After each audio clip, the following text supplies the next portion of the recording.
Hello everybody, welcome back to 10 Minute Reviews. Jason here, bringing you today's episode. As always guys, please hit those like and subscribe buttons. We say it every single time. We're going to keep doing these videos no matter what, but we'd really appreciate the support.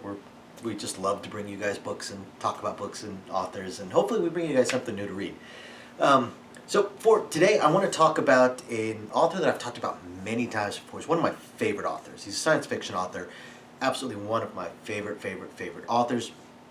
And I want to talk about the latest book in one of his series, because I'm hoping that if we get a whole lot more people reading it, he's going to get around to writing the next book, because he tends to jump from idea to idea to idea to idea. So I want to talk about John Ringo in his book, Eye of the Storm. Now, the interesting thing with, well, not interesting, but the cool thing with this one is this: you could actually jump into the series with this book.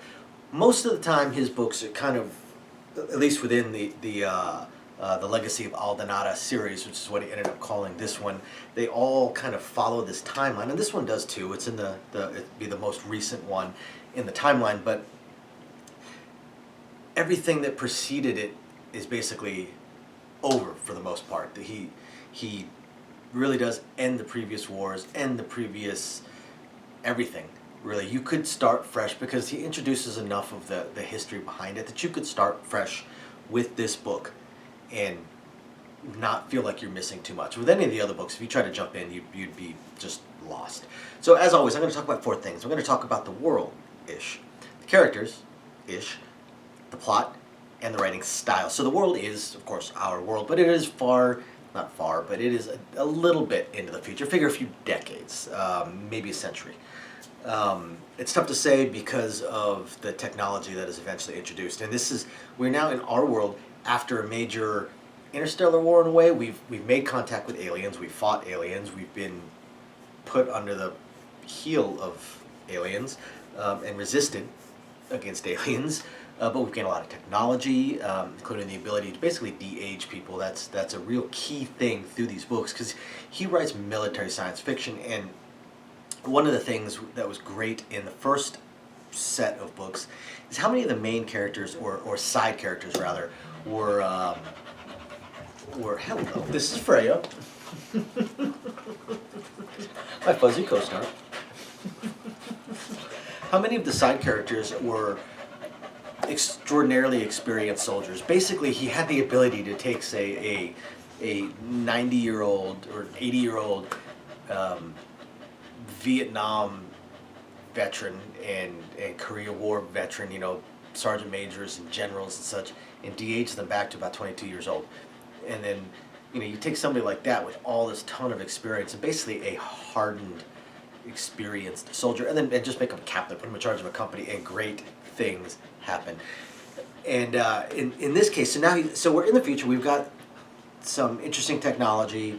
We've got allies and enemies, but things are kind of peaceful. A lot of the old soldiers have retired, gone back to the new old soldiers, the old soldiers have gone back and retired, and for a second, third, fourth time.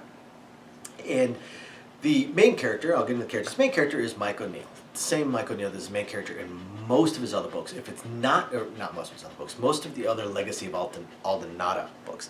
If it's not O'Neill, oftentimes it was his daughter, Callie. But for the most part, Mike O'Neill. He's basically a legendary character now within this world. Still a soldier, but he's still at odds with the Darhel, the alien species that gave us the technology and basically keeps us suppressed. And then leading into the plot, and he's again a legendary general, legendary commander, legendary warrior. The Darhel at first tried to kill him a couple times actually, and destroy his entire unit, which turns out to be a big mistake, because then an ancient enemy reappears, an ancient enemy that the Darhel are absolutely terrified of, and they only have one option: they need Earth. They need Earth and Earth's soldiers. And there's a history behind why the Darhel don't fight themselves. They're actually stronger and faster than normal humans, but there's a reason they don't fight for themselves, and that's something that's brought up in the previous books. It's a major explanation point. Does come up to be a brief plot point slightly within this book, but for the most part they need Earth. They need Earth and they need our soldiers. Unfortunately, they've also destroyed one of our strongest units.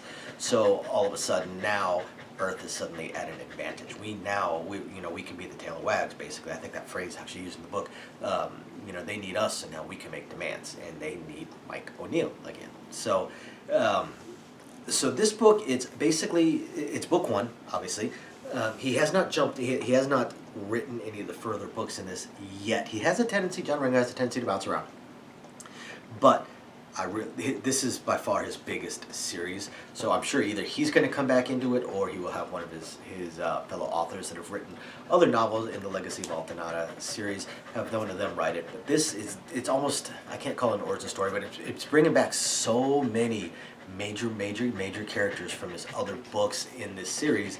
In some cases de-aging them, in some cases just demoting them, and sending them all back through basic training. Again, that's actually a really funny sequence. There's a pretty big chunk of it that's devoted to their training. That's actually pretty funny.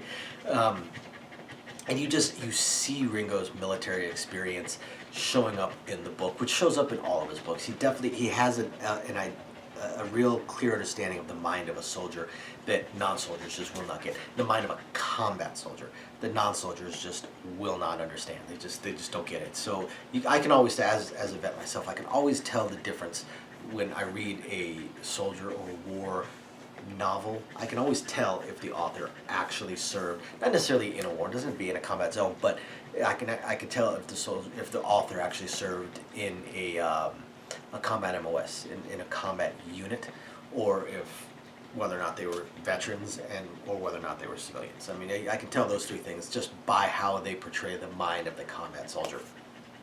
John Ringo portrays it fantastically. In his writing style, it's engaging as all the rest of his books. I have a shelf and a half, maybe 2 shelves worth of space for John Ringo books, plus another shelf just for his paperbacks. So I have almost every book that John Ringo has ever written, and just fantastic. His writing style, like I said, is just so engaging. It's so engaging, you don't want to put it down. You want to get to the next part, or you just want to see the solution, or how he deals with this problem, the argument, the dialogue. It's all just incredible. So after you hit the like and subscribe buttons, guys, you guys gotta go check out John Ringo and Eye of the Storm. I'm hoping that if another 1,000, 100,000 people start reading it and demanding he write book 2, he will get around to it finally. Thank you everybody for watching. My fuzzy co-star Freya thanks you as well, and we'll catch you guys next time. Bye now.